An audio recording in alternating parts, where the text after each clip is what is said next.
Alright, YouTube, it's time for another video. Um, this video is going to be, I think, about the socializing world of 2025 and how I think that, you know, I don't think this is anything new to the world in terms of mind-boggling, but just confirmation on how everything's intertwined, you know. Maybe in the past, before the internet, I would say, maybe you could, like, isolate social issues from economic issues, from foreign policy to domestic, whatever, all this shit. It's all one big thing now, right? And, and I maintain that the social world and the world of meeting people and finding things to do and building relationships, whether it's, sharing a common interest, whether it's just building a genuine, a general friendship that's more than just one or two common interests, or whether it's a romantic relationship, primarily with the opposite sex, although I'm not sure if women are too interested in dating much anymore, given my failures. But I've been describing myself more and more lately as kind of a left-wing incel. I don't blame necessarily women for my dating struggles, although I will say I do notice a lack of interested women these days everywhere I go. And, maybe that's just me as I've entered my, I'm getting closer to mid-30s where, the party kind of ends sometime around that, your college and post-college life kind of ends around 32, 33, I would argue. And then it's kind of finally, I would argue that's when you really start reaching an adulthood that is more than just like, 18 is legal, 21 you can drink alcohol, whatever. That's all kind of stupid shit. When it comes to the actual adult experience in life, I would say sometime in your early 30s, and I'm definitely hitting that right now, where, and during like my final years as some sort of younger person was during COVID, which was definitely a bizarre, final years of it's like welcome to adulthood, you're locked in. But my life really hasn't changed much before, during, or after COVID, which is probably unique in a roundabout way compared to most people. My life pre-COVID was I was starting barely my first post-college job. I had been working there for a little while. COVID happens. I was fortunate to stay employed during it, and I am thankful for that. But anyway, and now I'm still kind of doing the same thing. My life is kind of boring in that way, but I've tried more, before, I was dealing with issues of socializing and not finding people who wanted to hang out and do stuff. I was dealing with these issues well throughout, before COVID, throughout the 2010s. It was a little bit better, but I wouldn't say it was very good.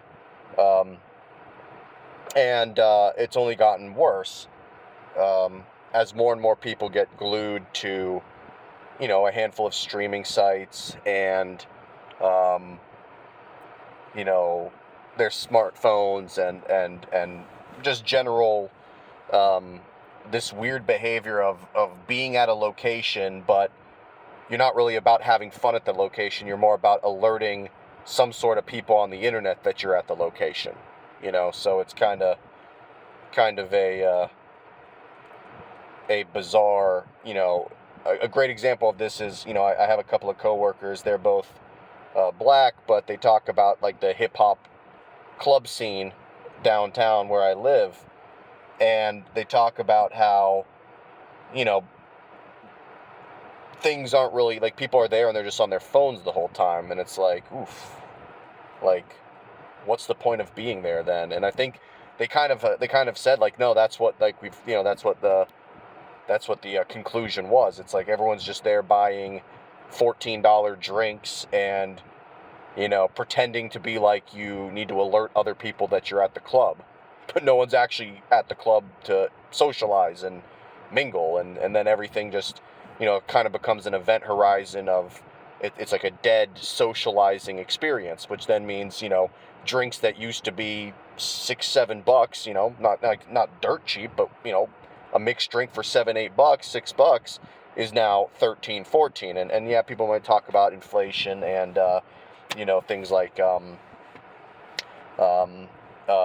supply chain and stuff, and that does matter. But I think the bigger issue and why prices have increased post COVID is actually just because of just the sheer velocity of money is very, very low in so many regions of the country. And this was just one experience, but I mean, I'm a pasty white boy, and these were both black coworkers, and it's like that's their experience too. Like, just things just feel dead.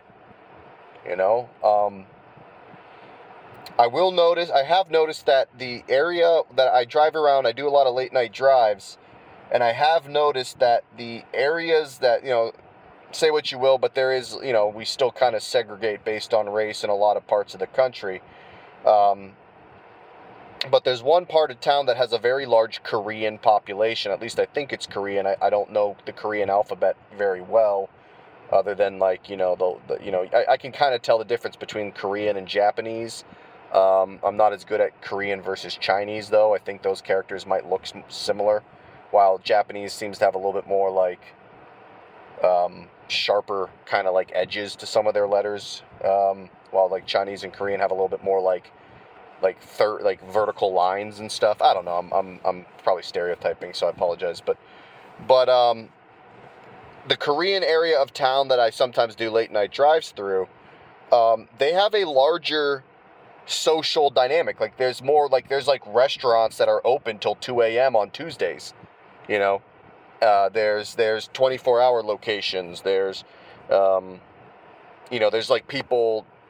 I mean, like I was there once on a weekend, and it was like a Saturday night, and the Chevron gas station that I was driving past literally had like a couple dozen. They looked like 20-somethings, maybe they were 30-somethings or late teens or something, but they looked about my age, maybe a tad younger than me. And they were all just like kind of like, they had these like kind of like, custom cars that, with like their dumb spoilers and stuff. And it's like a car culture that I don't really care much about, but it's still like people talking and socializing. And it looked like there was a healthy mix of like men and women, and it looked like it was maybe like the 18 to like 32 crowd or something like that. Not like 40-somethings or anything like that. So it was youth though. And, this was a random like Saturday night, during, it was about a month ago. So they must have been like, if they were like college, high school and college, well, if they were high school, they wouldn't have been probably out that late. They're not allowed to. But if they were in their 20s, it's like maybe they're back from college and they don't have classes and stuff, so they don't have a reason to really go to bed. But you saw just dynamics like that I just don't really see in large chunks of, other communities. The white community, everybody closes up their shops at like 9 p.m. on the weekdays. Maybe there's like one restaurant that stays open till 10 or something. And I don't, when I've driven through black communities, I don't see a lot of restaurants or things open either. So it's just like people are just kind of, going to bed and consuming digital media and not really socializing and going outside and living more of a local life. So I do think that there's an issue here with the socializing for, again, maybe it's just a white people and black people thing. I don't know if Hispanics are doing okay. It sounds like they were fine. It seems like COVID kind of hit the Hispanic community pretty hard with their socializing. And then, of course, generally speaking, I just want to meet new people. I don't really care what race you are, as long as you're friendly and not obsessed with every stupid conspiracy theory, thinking you know how the world truly is, when it's really just you're lonely as fuck. I'd love to meet you and get to know, just have new friends and have people to hang out with, and, and meet people, even things like, yeah, I'm looking for a girl to date, but even just to meet girls to be friends with, and maybe they can, introduce me to another girl if they're not interested in me. It's like, I just want friends and people to know. So yeah, I think the socializing of this country is just dead as fuck. And I think there's a large chunk of people that all have this obsession with being an influencer. Um, they're spending all this time, whether it's either, thinking about starting a podcast, starting their stupid podcast, or consuming all this like self-improvement podcasts, financial bro podcasts, insert YouTube essay about how this, Super Nintendo game from whatever, or some N64 game or PlayStation 2 game from 2007 that nobody fucking played needs to have a 4-hour essay on. It's like, why do we need this shit? Wouldn't you rather like go outside and meet new people? And okay, yeah, you might have to spend a couple of bucks to buy some food or whatever. It's like there's still kind of cheap options out there. At least we'll see how long. Not a big fan of Trump. I am what I would describe myself again as I'm a left-wing incel. I don't blame women for all my problems, but I have noticed that there are large chunks of women that don't seem interested anymore. And that hurts a lot too to see because, I think there's a lot of lonely guys out there that are a large chunk of their actions in the world now is actually an insecurity of their loneliness that they're refusing to admit. I think that's a large chunk of the modern day right-wing MAGA movement. It's a lot of insecure men, really. We're all lonely. Every dude I know wishes they had a more robust social life and dating life. And there are some women who voted for Trump too, plenty of them did. They seem to be also kind of like an insecurity, although I think they're just more trying to, I don't know, they're trying to like fit in a certain subculture or that they're a part of. I don't know. I am a little confused at the any woman who voted for Trump. That does not make a ton of sense to me, but nevertheless, that's what happened. I mean, there were plenty that did. But anyway, yeah, I truly believe that the biggest problem with the world today is, one, nobody's really spending time pursuing their hobbies. They're spending their time pursuing a way to make a YouTube channel about their hobbies to build passive income. That's what I observe with younger people. I don't want to have to make videos, blogging. I mean, nobody watches these. I have like no viewers and subscribers. But I don't want to make videos about my social life being shit. I want to just have a social life that's robust. I have things to do, people that want to hang out, people that want to do things that are, cheap entertainment. I mean, hell, like I'm in my early 30s. I keep saying that I'm getting closer to mid, but I just want to say early 30s to feel younger. I mean, I'm in my early 30s. If people just said, hey, do you want to go get a bucket of baseballs and have a home run derby for whatever? It's like, yeah, let's do that. Let's just have some fun. I mean, that's something a fucking 16-year-old should be doing, not a 31-year-old, 32-year-old. But yeah, I mean, it's like, who cares? Let's just go have fun. It's never too, you should always be trying to have fun in life. So yeah, I'm a little frustrated with the socializing efforts of the past. I mean, it's been this way. It was not just COVID's fault. COVID just sped up the process of destruction. This has been an issue for 20, almost, I'd say getting close to 20 years now. Definitely 15. I can't speak as well about more than 20 years ago because I would have been kind of too young to really observe it. But, even when I was 13, 14 and my parents would drop me off at like the movie theater, you would see, the 18 to 22-year-old crowd. They looked a lot older than they do now. It's like now looking back on it, they look like kids. But when you were 13, you thought they looked older.